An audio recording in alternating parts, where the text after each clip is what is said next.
Hello friends, this is the exam of science STET 2020 paper set C, and this is the second video of this paper for the science section. In the first video we have done question number 91 to question number 121, and in this video I will continue from question number 122. Here is question number 122. How far below the earth level will the value of gravitational acceleration be half of the gravitational acceleration on the earth's surface, where radius of earth is 6400 km, and these are the four options. See guys, we have to calculate acceleration below the earth's surface. Then we will use this formula. GD is equal to GE into 1 minus d upon RE, where GD is the gravitational acceleration at the depth d from the surface of earth, and GE is the gravitational acceleration at surface of earth. D is the depth from the surface of earth, and RE is the radius of earth. Now all value we will put in this formula and solve the question. We have to given GD is equal to half of GE. So I put GE by 2 is equal to GE into 1 minus d upon RE. Question number 122. How far below the earth level will the value of gravitational acceleration be half of the gravitational acceleration on the earth's surface, where the radius of earth is equal to 6400 km. Here are four options. Now we have to find acceleration below the earth level. That's why we will solve this question by using the formula this, where GD, gravitational acceleration at depth d from the surface of earth, GE, gravitational acceleration at surface of earth, d is the depth, r is the radius of earth, and we have to given GD is equal to half of GE. That's why we will put the value in the given equation, and we get GE by 2 is equal to GE into 1 minus d upon RE. GE से GE cancel out, यहाँ होगा 1 by 2 is equal to 1 minus d upon RE. Solve करेंगे, solve करने पे we will get d upon RE is equal to 1 by 2 and d is equal to RE upon 2, where R is the radius of earth, that is 6400 km. Upon में 2 करने पर हमें मिलेगा 3200 km. This is the acceleration due to gravity at the depth.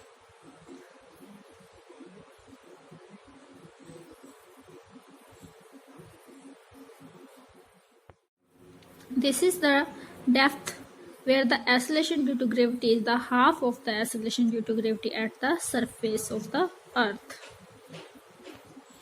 That's why option number 2 is right here. अगर यहाँ पे हमें below की जगह एट एन एल्टीट्यूड दिया होता और सेम क्वेश्चन रहता, कोई भी डिफरेंस ना होता, सिर्फ बिलो की जगह एट एन एल्टीट्यूड कर देते, तो ये क्वेश्चन को सॉल्व करने का जो तरीका है वो भी वहाँ पे चेंज हो जाता. वहाँ पे फॉर्मूला जो है हम यहाँ पे ये यूज करते, फिर g h upon g is equal to R upon R plus h का होल स्क्वायर, और इस फॉर्मूले में हम जी एच को हाफ जी मानते हैं और फिर उसको सॉल्व करते हैं. उस केस में हमें जो यहाँ पे वैल्यू मिलता एल्टीट्यूड का वैल्यू, डेट वॉज 2650 किलोमीटर. तो इस क्वेश्चन को सॉल्व करते टाइम ये जरूर माइंड में रखें कि हमें डेप्थ की तरफ फाइंड करना है या एल्टीट्यूड की तरफ फाइंड करना है. उसके अकॉर्डिंग आप फॉर्मूला भी यूज करेंगे और उसी के अकॉर्डिंग हमारा आंसर भी जो है वो चेंज हो जाएगा. नेक्स्ट चलते हैं क्वेश्चन नंबर 123 की तरफ.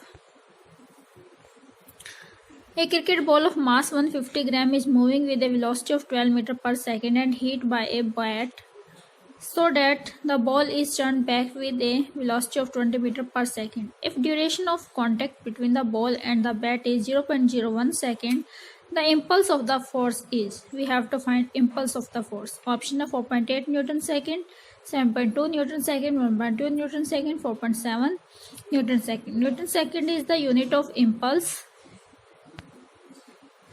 Here we have given time 0.01 second mass 150 gram, that is 0.15 kg, initial velocity और फाइनल वेलोसिटी। यहाँ पे हम इनिशियल वेलोसिटी को नेगेटिव लेके चल रहे हैं। इनिशियल वेलोसिटी को नेगेटिव लेके चलने का रीजन क्या है कि हम इनिशियल डायरेक्शन जो है बॉल की वो नेगेटिव एक्स एक्सिस के अलोंग कंसीडर कर रहे हैं। और फिर यहाँ पे हम देखते हैं इम्पल्स, जिसको हम जे से डिनोट करते हैं, that is equal to F into t, और चेंज इन मोमेंटम के इक्वल भी होता है। तो यहाँ पे फोर्स हमें गिवन नहीं है, सिर्फ टाइम गिवन है, इसलिए इस फॉर्मूले से हम इसको कैलकुलेट नहीं कर सकते हैं। हम कैलकुलेट करेंगे चेंज इन मोमेंटम वाले फॉर्मूले से।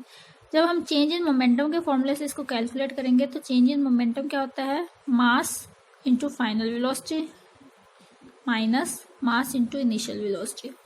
मास कॉमन लेके final velocity minus initial velocity solve करेंगे। मास हमें 0.15 kg दिया है, final velocity 20 metre per second minus, और इनिशियल वेलोसिटी हमने नेगेटिव साइन के साथ लेनी है, minus 12 metre per second. 20 minus minus plus हो जाएगा और यहाँ पे 12, तो टोटल हो जाएगा 32।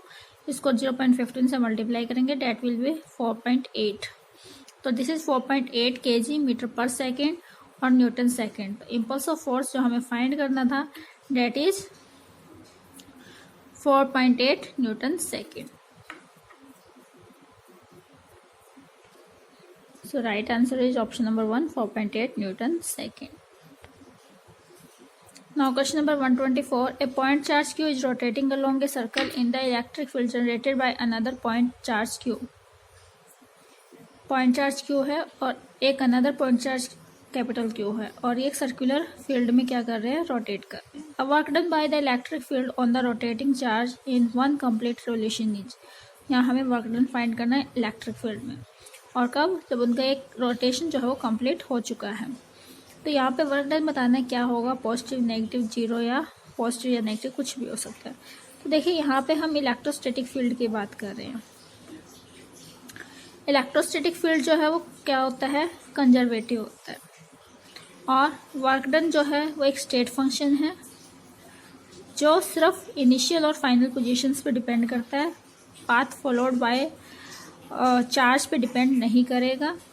तो यहाँ पे हम देख रहे हैं जब सर्कुलर पाथ में रोटेट करेगा तो सर्कुलर पाथ में जब जहाँ से स्टार्ट करेगा वापस उसी पॉइंट पे आ जाएगा, यानी इनिशियल और फाइनल पोजीशन का जो डिफरेंस है वो जीरो का है। जब कोई डिस्टेंस वहाँ पे ट्रेवल नहीं हुआ है, डिस्प्लेसमेंट वहाँ पे जीरो है, तो वर्क डन भी आपका क्या हो जाएगा, जीरो हो जाएगा। तो आप कह सकते हैं in completing one revolution the charge has the same final and initial positions, therefore the work done by the field on rotating the charge in one complete revolution is zero. That's why option number 3 is right here. Next question number 125. What will be the correct chain expression pathway? यहाँ हमें 4 options दिए हैं, तो correct chain expression जो है उसका pathway हमें बताना क्या होगा। तो यहाँ पे राइट ऑप्शन हमारा ऑप्शन नंबर 2 होने वाला है। सबसे पहले जीन में ट्रांसक्रिप्शन होगा, ट्रांसक्रिप्शन मैसेंजर आरएनए के थ्रू होगा, और फिर ट्रांसलेशन होगा और प्रोटीन का सिंथेसाइज होगा। एक्सप्लेनेशन में अगर आप देखना चाहते हैं, process by which information from the gene synthesis functional product in the form of protein is called as gene expression. The process by which information from the gene synthesize functional product in the form of protein is called a gene expression. It is also represented by the central dogma. Central dogma follows the pathway. तो central dogma से हम इसको represent करते हैं और ये pathway इसका होता है। तो राइट ऑप्शन हमारे यहाँ पे 2 है। नेक्स्ट चलते क्वेश्चन नंबर 126 की तरफ। RnH2 plus CaCl3 plus alcoholic QH heat करने पे क्या मिलेगा। तो जब हम अमाइंस का क्लोरोफॉर्म के प्रेजेंस में एल्कोहलिक QH के साथ रिएक्शन करवाएंगे तो वो हमें आइसोसाइनाइड्स देते हैं। क्या देते हैं, आइसोसाइनाइड्स।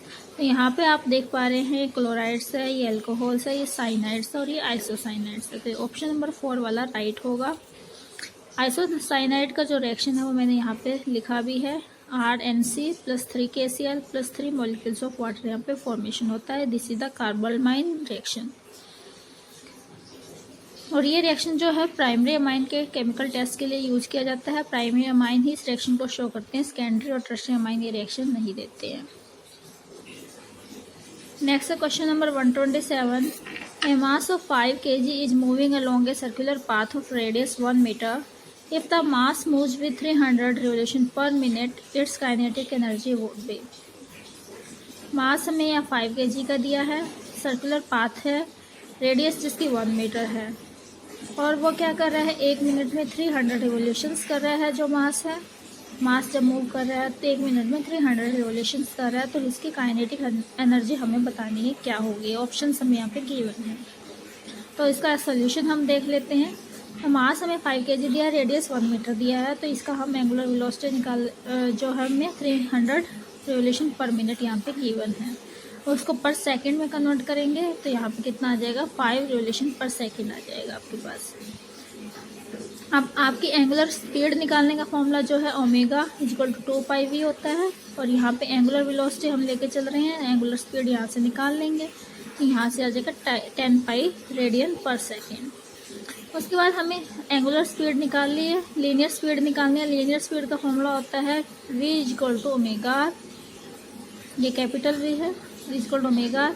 तो ओमेगा हमने अभी निकाला 10 पाई, और रेडियस हमें गिवन है 1 मीटर, उसको हम मल्टीप्लाई देंगे तो 10 पाई मीटर पर सेकेंड हमारे पास लीनियर स्पीड आ जाएगी. लीनियर स्पीड से हम क्या निकाल सकते हैं, kinetic energy, that is half mv². Half mv² में हम मास हमें गिवन है 5 kg का, और हमने अभी लीनियर स्पीड निकाली है, उसका वैल्यू पुट करके इसको सोल्व करेंगे, that will come to 50 pi joule. Joule is the energy unit, यहाँ पे यूनिट गिवन नहीं है, तो that is 250 pi. Option number 3 is right है. नेक्स्ट चलते हैं क्वेश्चन नंबर 128 की तरफ. Which of the following pair has same bond order. देखिए इस क्वेश्चन को अगर आप थियोरेटिकली करेंगे तो बहुत लेंथी हो जाता है, अगर इसको ट्रिक से करते हैं तो कुछ ही सेकंड्स में हो जाते हैं क्वेश्चन. ये हमें ऑप्शंस गिवन है. अगर हमें बॉन्ड ऑर्डर बताना है तो सबसे पहले हमें चाहिए उस जो भी आपको वहाँ पे कंपाउंड या एलिमेंट दिया है, उन एलिमेंट्स के हमें क्या चाहिए, मॉलिक्यूल्स के टोटल नंबर ऑफ इलेक्ट्रॉन चाहिए. अगर आपके इलेक्ट्रॉन सेम है तो वहाँ पे बॉन्ड ऑर्डर भी आपको सेम मिलने वाला है, क्योंकि इलेक्ट्रॉन्स पे ही डिपेंड करता है बॉन्ड ऑर्डर. अब इलेक्ट्रॉन का अरेंजमेंट्स या तो एंटी बॉन्डिंग ऑर्बिटल्स में होते हैं, बॉन्डिंग ऑर्बिटल्स में होता है. अगर सेम नंबर ऑफ इलेक्ट्रॉन होंगे तो उनकी फीलिंग भी सेम तरीके से होगी. शॉर्ट ट्रिक मैं आपको बता देती हूँ, जैसे कि अगर आपने यहाँ पे total number of electron calculate करके लिख लिए तो देख लीजिए दोनों में सेम किसमें, वही सेम ऑर्डर देगा. या फिर आपको वहाँ भी ट्रस्ट नहीं हो रहा है कि सही होगा, तो आप क्या कीजिए, ट्रिक करिए. ये ट्रिक जो है ये 10 से 18 इलेक्ट्रॉन के बीच में एप्लीकेबल होती है, जिनमें 10 से 18 इलेक्ट्रॉन होते हैं जो मॉलिक्यूल्स के अंदर या एटम्स के अंदर, वहाँ पर अप्लाई होगी. अब देखिए इसमें क्या होता है, नाइट्रोजन के पास 14 इलेक्ट्रॉन होते हैं, उसका बॉन्ड ऑर्डर 3 होता है. अभी मैं आपको ये शो भी करूँगी. अगर यहाँ पे कोई भी आप नाइट्रोजन जैसे 14 इलेक्ट्रॉन, इन 14 इलेक्ट्रॉन में या तो एक इलेक्ट्रॉन ऐड कर दीजिए या एक कम कर दीजिए. ऐड करेंगे या कम करेंगे, कुछ भी करेंगे, आपको क्या करना है, बॉन्ड ऑर्डर को 0.5 से रिड्यूस कर देना है. ऐड करेंगे तब भी, कम करेंगे तब भी. मान लीजिए आपने 15 इलेक्ट्रॉन लिए, 15 इलेक्ट्रॉन लेंगे तो बॉन्ड ऑर्डर को 0.5 से डिक्रीज कर दीजिए, कितना आएगा, 2.5 आएगा. अगर आपने एक इलेक्ट्रॉन कम कर दिया, 13 इलेक्ट्रॉन ले लिए, तब भी आप क्या करेंगे, बॉन्ड ऑर्डर को 0.5 से डिक्रीज करेंगे तो कितना आएगा, 2.5. यानी पर इलेक्ट्रॉन आपने कितना डिक्रीज करना है, 0.5 का. अगर 2 इलेक्ट्रॉन बढ़ा रहे हैं या 2 को रिड्यूस कर रहे हैं, जैसे आपने मान लिया 2 बढ़ा दिए 16 हो गए, या 2 को कम कर दिया 12 हो गए, तो आप बॉन्ड ऑर्डर को कितने से रिड्यूस करेंगे, 2 टाइम्स ऑफ 0.5 यानी 1 से. उस टाइम पे बॉन्ड ऑर्डर क्या हो जाएगा, 2 हो जाएगा. इस तरीके से आप डायरेक्टली बॉन्ड ऑर्डर को कैलकुलेट कर सकते हैं. या फिर जैसे ये फॉर्मूला जो है हम बुक्स में पढ़ते हैं अपनी स्टडी के टाइम पे, bond order half of non bonding electrons, sorry half of electrons in bonding orbital minus electron in anti bonding orbital. ये फॉर्मूला हम यूज़ करते हैं. और यहाँ पे जैसे नाइट्रोजन है, इसके लिए मैंने 14 इलेक्ट्रॉन के लिए सबसे पहले लिखा है, तो इसके लिए इलेक्ट्रॉन की फीलिंग्स कर इलेक्ट्रॉनिक कॉन्फ़िगरेशन हम इस तरीके से लिखते हैं. और फिर जो बिना स्टार वाले होते हैं वो बॉन्डिंग ऑर्बिटल कंसीडर करते हैं, बॉन्डिंग इलेक्ट्रॉन्स होते हैं. और जो स्टार वाले में जाते हैं वो एंटी बॉन्डिंग इलेक्ट्रॉन्स होते हैं. जैसे यहाँ पे 2, 4, 6, 8, 10 तो हो गए बॉन्डिंग वाले, 2, 4 क्या हो गए, एंटी बॉन्डिंग. दोनों का डिफरेंस किया 6 का हाफ किया 3, तो बॉन्ड ऑर्डर हमारे यहाँ पे देखो 3 आ रहा है. इसी तरीके से हम बाकी इलेक्ट्रॉन्स के लिए इलेक्ट्रॉनिक कॉन्फ़िगरेशन भी लिख सकते हैं, जो कि मैंने यहाँ पे लिख के दिखाई है आपको। क्लोरीन के लिए, ऑक्सीजन के लिए, फ्लोरीन के लिए, NO पॉजिटिव के लिए, और सबके बॉन्ड ऑर्डर भी मैंने यहाँ लिखे हैं। क्लोरीन के लिए 1 आया, इसके 34 इलेक्ट्रॉन से, ऑक्सीजन के 14 इलेक्ट्रॉन आ रहे हैं O2+2 में, बॉन्ड ऑर्डर 3 आ रहा है। देखिए 14 इलेक्ट्रॉन है तो 3 ही बॉन्ड ऑर्डर आ रहा है यहाँ पे। 18 इलेक्ट्रॉन के लिए बॉन्ड ऑर्डर 1 आ रहा है, 14 इलेक्ट्रॉन के लिए फिर से 3 आ रहा है, और CO के लिए बॉन्ड ऑर्डर 3 आ रहा है, O2 16 इलेक्ट्रॉन के लिए बॉन्ड ऑर्डर 2 आ रहा है। तो इस तरीके से हमने इलेक्ट्रॉनिक कॉन्फ़िगरेशन लिख के बॉन्ड ऑर्डर कैलकुलेट किए। अब जहाँ पे एक चीज़ और बता देती हूँ, इलेक्ट्रॉन कैसे कैलकुलेट किए हैं, जो इनका एटॉमिक नंबर है वो लिख लीजिए, अगर प्लस चार्ज है तो एक कम कर दीजिए, और माइनस चार्ज है तो एक ऐड कर दीजिए। इस तरीके से हमने इलेक्ट्रॉन कैलकुलेट कर लिए। दूसरी बात, एक चीज़ और यहाँ पे ध्यान रखते हैं, जब हम यहाँ पे मॉलिक्यूलर ऑर्बिटल्स में इनकी फीलिंग करते हैं तो यहाँ पे एक चीज़ ध्यान रखिए, अगर इलेक्ट्रॉन 14 से कम या 14 के इक्वल है तो आपका π2px और π2py दोनों का जो एनर्जी होता है सेम होता है। इसमें इलेक्ट्रॉन की फीलिंग पहले होगी और σ2pz में बाद में होगी। अगर इलेक्ट्रॉन 14 से ज़्यादा हो जाते हैं तो पहले इलेक्ट्रॉन σ2pz में जाएगा और उसके बाद आपका π2px और π2py की फीलिंग होगी। तो ये चीज़ भी यहाँ पे आपको कंसिडर करनी है। तो इस क्वेश्चन को करने के कई तरीके हैं, शॉर्ट से शॉर्ट तरीका जो आपको अच्छा लगता है वो आप फॉलो कर लीजिए। मेरे लिए यही है कि मैं नंबर ऑफ इलेक्ट्रॉन यहाँ पे कैलकुलेट करती हूँ और जितने भी इक्वल होंगे उन्हीं का बॉन्ड ऑर्डर क्या होगा, सेम होगा। तो यहाँ पे ऑप्शन नंबर 3 क्या हो जाता है, राइट हो जाता है। Now question number 129, two springs A and B KA = 2 kb are stretched by applying force of equal magnitudes at the four ends. If the energy stored in A is E, then in B will be। तो यहाँ options है, हमें देखना है। यहाँ पे हम सबसे पहले हुक लॉ को अप्लाई करने वाले हैं। F = -K/x। नेगेटिव जो है वो डायरेक्शन को इंडिकेट करेगा और इसका कोई अदर पर्पज नहीं है, सिर्फ K है जो आपका स्प्रिंग कांस्टेंट है, X जो है चेंज इन लेंथ है। अब आपको इक्वल मैग्नीट्यूड के फोर्स दिए, डेट इज FA = FB, और हमें यहाँ पता है FA क्या है, KA × X है, और FB क्या है, KB × XB। ये दोनों में नेगेटिव नेगेटिव कैंसिल हो रही है, पॉजिटिव बन चुके हैं। अब यहाँ पे हमें वैल्यू गिवन है KA = 2 KB, तो हम उस वैल्यू को यहाँ पुट किया। 2 KB × XA = KB × XB, KB से KB cancel out, 2 XA = XB, और हमने यहाँ से XA निकाल लिया, XB/2। अब energy stored in spring A, that is half KA × XA का स्क्वायर, डेट इज EA, और B में भी इसी तरीके से हम लिखेंगे, डेट विल बी EB। अब इक्वेशन 1 को इक्वेशन 2 से डिवाइड करेंगे, EA/EB, और यहाँ इस तरीके से लिखेंगे। XA का जो वैल्यू हमने निकाला था वो यहाँ पुट करेंगे और इसको सॉल्व करेंगे। After solving we will get EA/EB = half and 2EA = EB। EA हमें गिवन है तो हम यहाँ से EB मान लेते हैं, क्या आएगा, EA अगर हमारा E है तो EB हो जाएगा 2 टाइम्स ऑफ E। तो हमारा यहाँ पे ऑप्शन नंबर 2 राइट हो जाएगा। नेक्स्ट चलते हैं क्वेश्चन नंबर 130 की तरफ। यूरिया इज एक्सक्रिएटेड बाय, यूरिया जो है कौन एक्सक्रिएट करता है, frog, adult frog, starfish, land snails और हाइड्रा। जो यूरिया है उन्हें अडल्ट फ्रॉग्स एक्सक्रिएट करते हैं अपनी बॉडी से। जो ऑर्गेनिजम्स होते हैं वो अपना एक्सक्रिएशन 3 फॉर्म्स में बॉडी से एक्सक्रिएट करते हैं, अमोनिया की फॉर्म में, यूरिया की फॉर्म में और यूरिक एसिड की फॉर्म में। यह डिपेंड करता है वाटर कंजप्शन पे। जो ज़्यादा वाटर कंजप्शन करते हैं, वाटर बॉडीज़ के अंदर रहते हैं, वो अमोनिया की फॉर्म में करते हैं। जो लैंड पे रहते हैं जैसे, और पानी पीने को अच्छा मिल जाता है जिनको, वो यूरिया की फॉर्म में करते हैं। लेकिन जिनको पानी का काफ़ी शॉर्टेज फेस करना पड़ता है, जिनकी बॉडी में पानी का अमाउंट कम जाता है, वो यूरिक एसिड की फॉर्म में अपनी बॉडी से एक्सक्रीशन बाहर निकालते हैं। तो यहाँ पे यूरिया की फॉर्म में जो है frog, adult frog, human beings, ये अपने बॉडी से यूरिया की फॉर्म में, या मैमल्स हो गए, टर्टाइल्स हो गए, ये सब अब जो है यूरिया की फॉर्म में एक्सक्रीशन को बॉडी से एक्सक्रिएट करते हैं। ऑप्शन नंबर 1 राइट है यहाँ पे। नेक्स्ट चलते हैं क्वेश्चन नंबर 131 की तरफ। A solution contain 3 component A, B and C, 0.2 mole each, then sum of their mole fraction is। देखिए यहाँ पे अगर सिंपल सा कंसेप्ट है, अगर आपके पास टोटल कंपोनेंट दिए हैं और उनका टोटल सम पूछा है, चाहे वहाँ पे आपको 10 कंपोनेंट दियो, उनका भी सम क्या आने वाला है, 1 ही आने वाला है, क्योंकि जो मोल फ्रैक्शन का सम होता है वो 1 के इक्वल होता है। तो यहाँ पे ऑप्शन नंबर 3 जो होगा हमारा राइट होगा, sum of mole fraction of all component of a solution is always 1। और मोल फ्रैक्शन में आप देख भी सकते हैं, मोल फ्रैक्शन का फॉर्मूला क्या कहता है, mole of one component upon total moles of all component.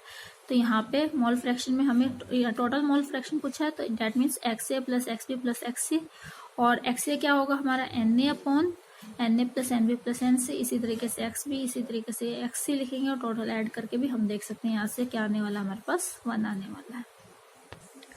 This is question number 132. The time period of a simple pendulum on a planet is 5 seconds and the effective length is 5 meters. How long should it be made to make 20 oscillations in 30 seconds? These are the 4 options.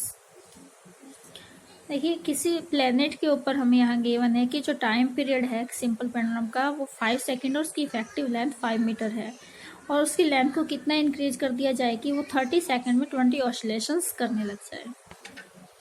तो यहाँ पे हम जो formula use करने वाले हैं, that will be L is equal to G into T square upon 4 pi square, जहाँ पे T टाइम पीरियड है, G acceleration due to gravity होगा आपका, और L जो है लेंथ होगी।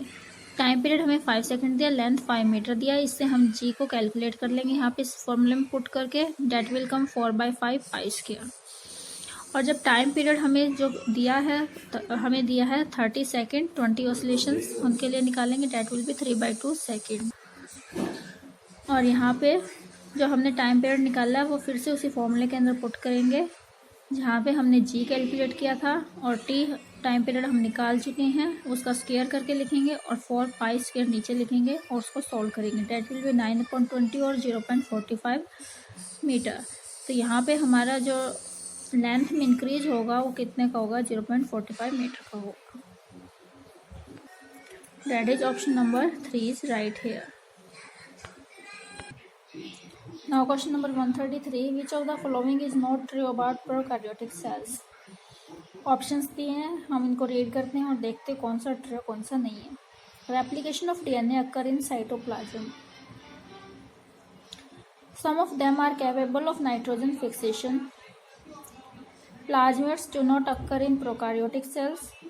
Organic compound can be produced by some of them from inorganic precursors. देखिए यहाँ पे जो ऑप्शन नंबर 3 है ये फॉल्स है। Plasmids do not occur in prokaryotic cell, ये गलत है, क्योंकि प्रोकैरियोटिक सेल्स के अंदर प्लाज्मिड्स भी पाए जाते हैं। और एप्लीकेशन ऑफ DNA जो है वो साइटोप्लाज्मा में होता है। ये कहाँ से प्रूव होता है, देखिए मैंने नीचे है ना प्रोकैरियोटिक सेल की कुछ कैरेक्टरिस्टिक्स लिखी हैं यहाँ पे। तो यहाँ आप देख सकते हैं जैसे कि ट्रांसक्रिप्शन जो है साइटोप्लाज्म में होती है। जब ट्रांसक्रिप्शन का प्रोसेस है या आपका DNA रेप्लिकेशन का प्रोसेस है वो किसके अंदर होगा, साइटोप्लाज्म के अंदर होगा। दूसरा आपका ये ऑप्शन कहता है कि some of them are capable of nitrogen fixation, बिल्कुल, क्योंकि इसके एग्जांपल्स में हम देख पा रहे हैं जैसे बैक्टीरिया, आर्कियाज, और बैक्टीरियाज में एक बैक्टीरिया जो होते हैं आपके राइजोबियम बैक्टीरिया भी होते हैं जो नाइट्रोजन फिक्सेशन का काम करवाते हैं। तीसरा plasmid do not occur in prokaryotic cell जो कहता है, यहाँ पे देखिए आप कि 1 chromosome is present but not true chromosome plastids, यानी कि यहाँ पे आपके क्रोमोसोम प्लास्टिड तो प्रेजेंट होते हैं, क्रोमोसोम्स तो प्रेजेंट होते हैं, बट वो ट्रू वाले नहीं होते। तो इसलिए यहाँ plasmids do not occur in prokaryotic cell, ये वाला ऑप्शन आपका फॉल्स हो जाता है। और organic compound can be produce by some of them from inorganic precursors, ये जो है आप ओरिजिन ऑफ लाइफ में जब पढ़ते हैं वहाँ पे देखते हैं कि कुछ इनऑर्गेनिक बेसिक्स से जो कंपाउंड्स थे उन्हीं से आगे आपके कॉम्प्लेक्स ऑर्गेनिक कंपाउंड बने, उन्हीं से लाइफ का फॉर्मेशन हुआ था। तो ये भी बिल्कुल आपका राइट है ऑप्शन। तो यहाँ क्वेश्चन के अकॉर्डिंग नॉट ट्रू में आपका ऑप्शन नंबर 3 ही राइट होगा। Now question number 134. If the radius of Earth becomes 3 times, then what should be the change in density so that value of G does not change? Radius को 3 time कर दें, density पे क्या effect पड़ेगा, value of G change नहीं होनी चाहिए। जबकि तो ये ऑप्शंस हैं, इसके अकॉर्डिंग हम सॉल्व करते हैं। देखिए acceleration due to gravity on the surface of earth, जिसको हम कहते हैं g equal to capital G into M upon R square, जहाँ पे capital G gravitational constant, M mass of earth और आर जो है रेडियस ऑफ अर्थ होता है।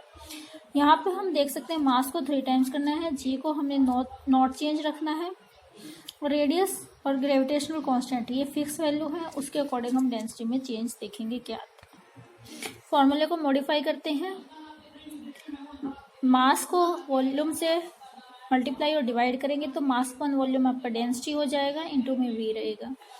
और यहाँ पे वॉल्यूम जो है अर्थ का वॉल्यूम, हम अर्थ को एक स्फीयर की तरह कंसीडर कर रहे हैं, तो जो स्फीयर का वॉल्यूम होता है उसी तरीके से हम अर्थ का वॉल्यूम कैलकुलेट करेंगे 4/3 पाई आर क्यूब। ओके, उसको यहाँ पे पुट करेंगे g into rho into 4/3 pi R cube upon R square. और यहाँ से हम क्या देख रहे हैं, आर स्क्वायर से आर स्क्वायर कैंसिल हो जाएगा, सिंगल आर बचेगा, जी रो 4/3 पाई आर। ओके, अब ये जो वैल्यूज हैं आपकी कांस्टेंट वाली, उनको हम यहाँ से हटा करके डायरेक्टली के साइन में कन्वर्ट कर रहे हैं। जैसे ग्रेविटेशनल कांस्टेंट है आपका 4/3 है, पाई है, ये वैल्यूज आपकी क्या है कांस्टेंट। यहाँ से हमारा जी का वैल्यू आ गया जी रो इंटू 4/3 पाई आर, और g is directly proportional to rho R. ऐसा क्यों रखा है, डायरेक्टली हमने कन्वर्ट किया जो कांस्टेंट वैल्यू थी, जैसे ग्रेविटेशनल कांस्टेंट 4/3 पाई, इनको हटा दिया, रो इंटू आर हमने रखा और जी डायरेक्टली प्रोपोर्शनल आ गया। अब देखिए अगर आप रेडियस को 3 टाइम्स इंक्रीज कर देंगे तो डेंसिटी को आपको 3 टाइम्स रिड्यूस करना पड़ेगा, तभी आपका जी का वैल्यू सेम रहेगा। समझ पा रहे हैं, रेडियस को 3 टाइम बढ़ाएंगे तो डेंसिटी को आपको 1/3 टाइम डिक्रीज करना पड़ेगा, तभी आपका जी का वैल्यू सेम रहेगा। तो यहाँ पे हमारा जो ऑप्शन है सेकंड वाला, वो कहता है कि density become 1/3 when g does not change. Okay, तो ये वाला ऑप्शन आपका राइट है। Now question number 135, a convex lens of focal length 8 centimetre is kept in contact with a concave lens of focal length 10 centimetre, what will be the focal length of this combination. इस combination का focal length क्या होगा। तो यहाँ पे net focal length निकालने के लिए हमने जो फॉर्मूला यूज करना है, that is 1/f1 equal to 1/f1 plus 1/f equal to 1/f1 plus 1/f2। जो कॉन्वेक्स लेंस की फोकल लेंथ है उसको हम पॉजिटिव कंसिडर करते हैं, डेट इज प्लस 8 सेंटीमीटर हो जाएगी, और जो कॉन्केव लेंस की है उसको हम नेगेटिव लेंगे, -10। इन वैल्यूज को हम लेकर के पुट करेंगे और 1/f equal to 1 plus 8 plus 1/-10 solve करेंगे। सोल्व करने पे हम will get f equal to plus 40 centimetre. Option number 4 is right है। Next question number 136, which of the following is not a common component of photochemical smoke. ये क्वेश्चन very very important है HTET के point of view से, चाहे वो TGT का हो चाहे वो पीजीटी का हो। बहुत बार रिपीट हो चुका है ये क्वेश्चन और मैं बहुत बार इसको डिटेल के साथ करवा चुकी हूँ, पुरानी जो अपनी वीडियोज मैंने अपलोड करके उनके अंदर। तो यहाँ पे हम देख सकते हैं कि क्लोरोफ्लोरोकार्बन्स जो हैं वो फोटोकेमिकल स्मोक का कॉमन कंपोनेंट नहीं है, जबकि oxy acetyl nitrate, O3, nitric oxides, ये सब क्या हैं फोटोकेमिकल स्मोक के कॉमन कंपोनेंट्स हैं। नेक्स्ट चलते हैं क्वेश्चन नंबर 137 की तरफ। Which of the following has sp3d hybridisation.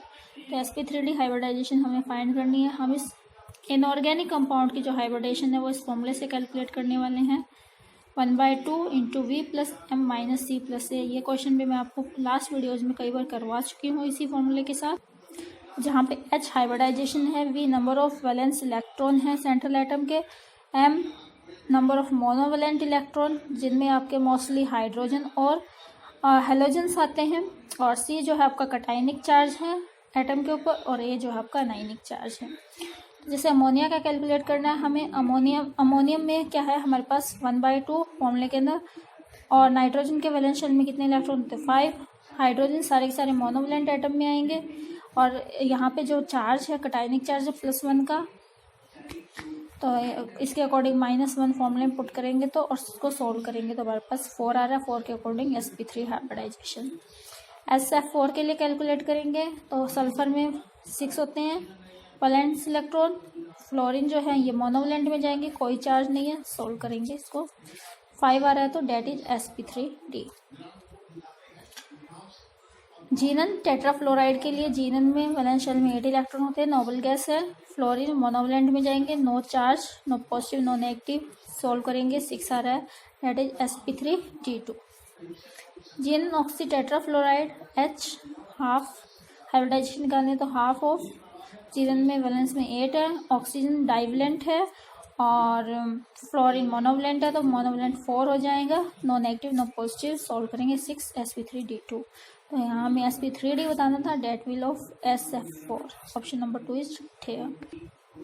Question number 138, the focal length and magnification of plane mirror are.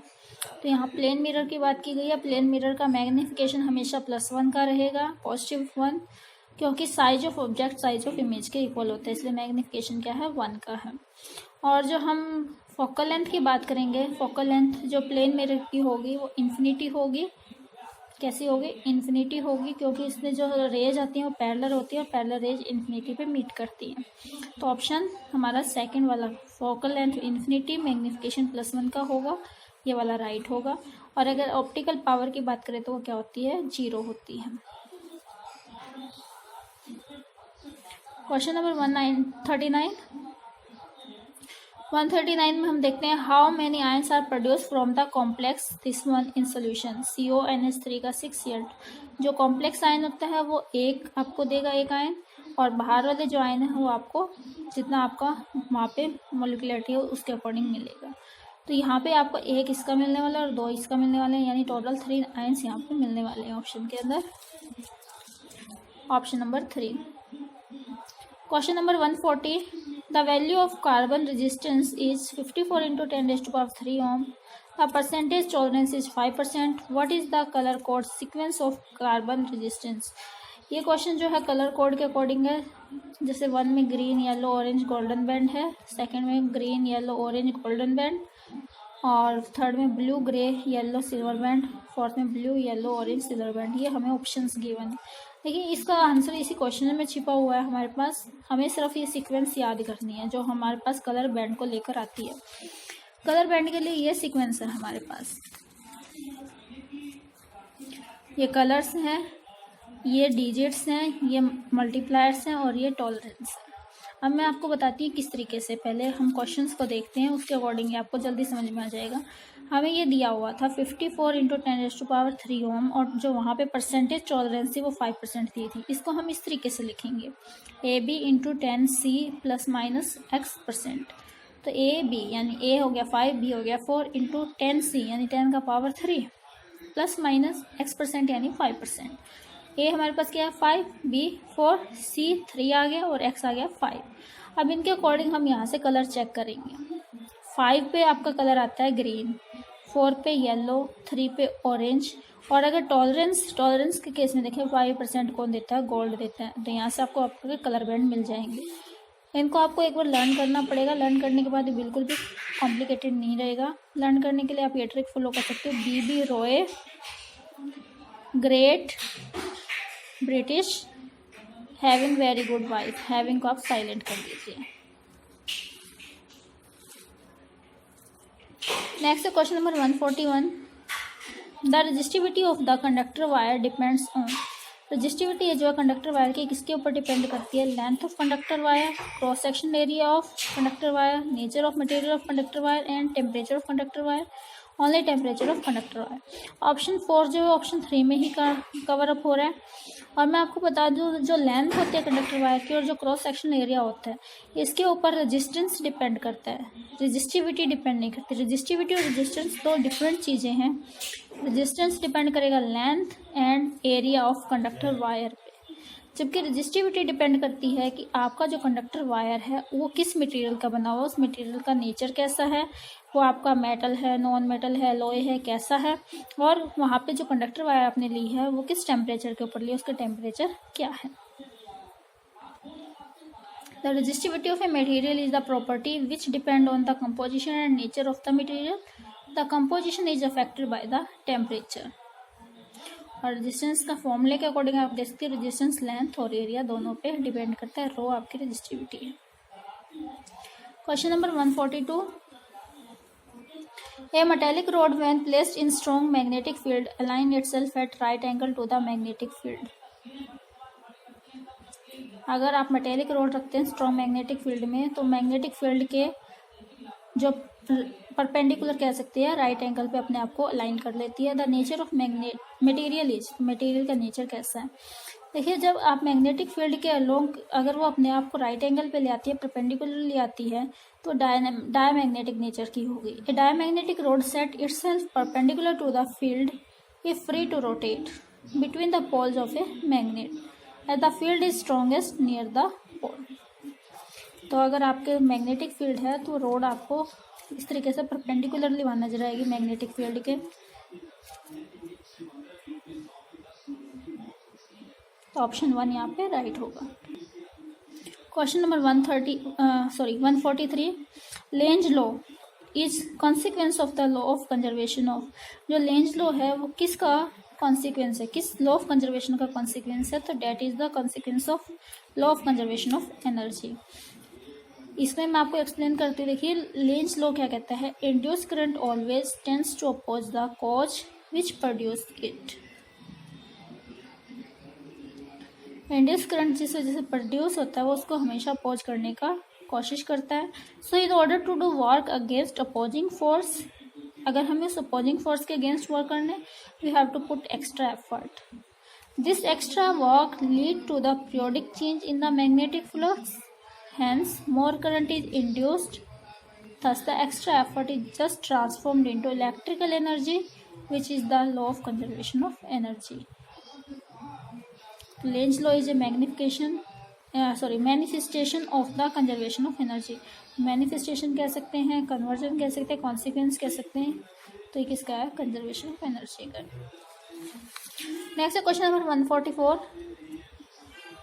A into 3 C3H8 gaseous state plus BO2 gaseous state change to DCO2 gaseous state plus EH2O liquid state. तो यहाँ पे आपको इस equation को balance करना है और balance करते हुए आपको A, B, D और E का वैल्यू बताना है क्या होगा. तो सबसे पहले हम यहाँ पे कार्बन एटम को बैलेंस कर रहे हैं इस इक्वेशन के अंदर. यहाँ पे 3 कार्बन है तो इधर प्रोडक्ट साइड में हम 3 से मल्टीप्लाई देंगे इसको बैलेंस करने के लिए. जब कार्बन आपके बैलेंस हो जाएंगे फिर हम हाइड्रोजन को बैलेंस करेंगे. हाइड्रोजन इधर 8 है, इधर 2 है, तो इसको हम 4 का मल्टीप्लाई देंगे ताकि इधर भी 8 हो जाए. उसके बाद हम ऑक्सीजन को बैलेंस करेंगे. ऑक्सीजन यहाँ पे देख सकते हैं हम कितना हो गया हमारा 4 और 6 टोटल 10 हो गया. तो इधर हम 10 बनाने के लिए 5 का मल्टीप्लाई देंगे और इस अकॉर्डिंग हम देख सकते हैं यहाँ पे 1 होगा ए का वैल्यू, बी का 5, डी का 3 और ई का 4. ये ऑप्शन नंबर 4 में आपके सेटिस्फाई है. Question number 145. Ozonolysis of which of the following alkene give propane 2 and methanol. तो यहाँ पे हमें जो एल्कीन्स गिवन है उनके हमने स्ट्रक्चर फॉर्म लिख लेने हैं और जहाँ पे डबल बॉन्ड है वहाँ से हमने उसको क्लीवेज करते हुए उसके साथ डबल बॉन्ड जो कार्बन है उसके साथ डबल बॉन्ड हमने लगा देना है. इस तरीके से हमारे यहाँ पे जो बनने वाले हैं वो या तो आपके एल्डिहाइड बनेगा, प्राइमरी एल्डिहाइड, या कीटोन्स बनेंगे. जैसे 2 मिथाइल प्रोपेन है, इसको जब हमने यहाँ डबल बॉन्ड से ब्रेक किया तो इस कार्बन पे डबल बॉन्ड लगाएंगे तो हमें मिलेगा 2 प्रोपेनॉल और इस वाले कार्बन के ऊपर हम अगर डबल बॉन्ड लगाएंगे तो हमें मिलेगा मिथेनॉल फॉर्मल्डिहाइड. ब्यूटानीन या ब्यूटीन को जब हम क्लीवेज करके ओजोनोलिसिस करवाएंगे तो हमें प्रोपेनॉल और मिथेनॉल मिलने वाले हैं. ब्यूटेन से इथेनॉल और प्रोपेन से हमें इथेनॉल मिथेनॉल मिलने वाले हैं. जो हमें प्रोडक्ट यहाँ पे गिवन थे वो हमें फर्स्ट वाले ऑप्शन से मिल रहे हैं 2 मिथाइल प्रोपेन से, इसलिए हमारा फर्स्ट वाला ऑप्शन क्या होगा? राइट होगा. नेक्स्ट है question number 146. In a LCR circuit, capacitance is changed from C to FC for the resonant frequency to remain unchanged. The inductance should be changed from L to value. अगर आपका LCR circuit है जिसमें capacitance C से 5C हो रहा है, resonant frequency वो same रह रहा है, तो इंडक्टेंस में क्या चेंज आएगा? L से वो कितना हो जाएगा? देखिए, जो रेजोनेंट फ्रीक्वेंसी होती है उसका फॉर्मूला होता है FR = 1/2π√LC. क्योंकि यहाँ पे जो आपकी रेजोनेंट फ्रीक्वेंसी है FR और FR' वो दोनों सेम रहने वाली हैं, तो यहाँ पे जो कांस्टेंट वैल्यूज उनको हम अगर एक तरीके से हटा दें तो हम यहाँ देख सकते हैं L C is equal to L dash C dash, इस फॉर्मूले के अकॉर्डिंग अगर हम पुट करेंगे। और अगर हमारा सी जो है 5c बन रहा है तो एल डैश कितना होना चाहिए, 0.5 होना चाहिए। तो यहाँ 1/5 ऑफ एल हो जाएगा।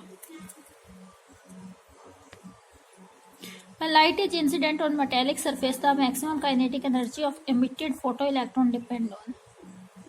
तो जो maximum kinetic energy emitted photo electrons की वो फ्रीक्वेंसी ऑफ इंसिडेंट लाइट पे डिपेंड करता है। When light fall on a metallic surface, the maximum kinetic energy of the emitted photoelectron depend on the frequency of the incident light।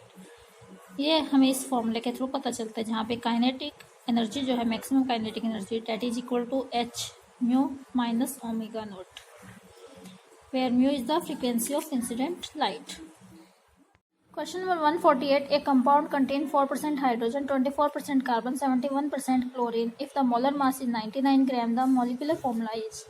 देखिए यहाँ पे सबसे पहले हम क्वेश्चन के अंदर अपनी कैलकुलेशंस करके एम्पिरिकल फार्मूला निकालते हैं, and that is n times of empirical formula जो हम करेंगे वो हमारा हो जाएगा मोलिकुलर फार्मूला। सबसे पहले हमें जो परसेंटेज दे रखी है हम उनकी परसेंटेज को लिख लेते हैं, और जो एलिमेंट हमें गिवन है वो एलिमेंट उनके सामने लिख लेते हैं। तो एलिमेंट हाइड्रोजन जो है वो 4% है, कार्बन 24%, क्लोरीन 71%। इनका टोटल 100% बन रहा है, इसलिए हम इसको 4 ग्राम 24 ग्राम 71 ग्राम इस तरीके से मान सकते हैं। और इनका एटॉमिक मास हम यहाँ लिख लेते हैं। हाइड्रोजन का एटॉमिक मास 1 ग्राम है, कार्बन का 12 और क्लोरीन का 35.5 ग्राम। इनके जो परसेंटेज मास है, जो एटॉमिक मास है, उनका रेशियो जब हम फाइंड आउट कर लेते हैं 4:2, और उनको हम सिंपलेस्ट रेशियो में कन्वर्ट कर लेते हैं। जो शॉर्टेस्ट वैल्यू होती है उससे सभी को डिवाइड कर देते हैं हम। तो यहाँ से शॉर्टेस्ट वैल्यू 2 है तो 4 को 2 से डिवाइड करेंगे, 2 आएगा, 2 को 2 से किया 1, 2 को 2 से किया 1। This is the ratio of hydrogen carbon and chlorine. 2 hydrogen 1 carbon 1 chlorine, तो 2 hydrogen 1 carbon 1 chlorine. This is the empirical formula.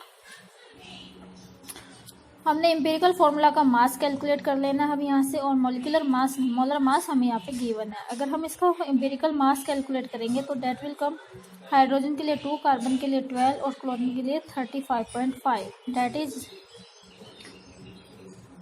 14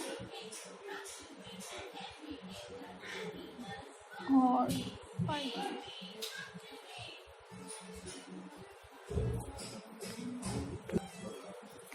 तो इनको ऐड करेंगे तो हमें मिलेगा 49.5। यहाँ पे हम रखेंगे 99 is equal to n into 49.5। तो यहाँ से हमें n का वैल्यू मिल जाएगा 2, और इन सभी को हम 2 का मल्टीप्लाई करते हुए हम इसका क्या लिखेंगे, मोलिकुलर फॉर्मूला लिखेंगे। तो कार्बन का नंबर 2 हो जाएगा, क्लोरीन का 2 हो जाएगा, और हाइड्रोजन का 2 से मल्टीप्लाई करने के बाद 4 हो जाएगा। तो इस तरीके से हमें इसका मॉलिक्यूलर फॉर्मूला मिल गया है यहाँ से। और दूसरा तरीका शॉर्ट फॉर्म में आप करना चाहते हैं तो क्या कर सकते हैं, इन सभी के आप क्या करिए, मॉलिक्यूलर मास कैलकुलेट करके देख लीजिए जल्दी से। जिसका मॉलिक्यूलर मास मैच कर रहा है वही आपका आंसर होने वाला है यहाँ पे। Question number 149। The element Z equal to 120 would be placed in which family of the periodic table. ये क्वेश्चन भी आजकल एस्टेट में पूछा जा रहा है लास्ट 2-3 ईयर्स से। यहाँ पे हम देख सकते हैं टोटल एलिमेंट जो हमारे पीरियोडिक टेबल में हुआ 118 है, और ये लास्ट एलिमेंट हमारा किस में जाता है, नोबल गैस में। तो 119 जाएगा S1 में और 120 जाएगा S2 ग्रुप में, that is the alkaline earth metal group. Delta G for a spontaneous process at constant pressure and temperature. This is the very most important question, every time repeat हुआ है ये state के अंदर। तो spontaneous reaction के लिए delta G का value क्या होगा, नेगेटिव होगा। Delta G always should be negative for a spontaneous process. और यहाँ से आप देख सकते हैं delta H minus T delta S is equal to delta ji.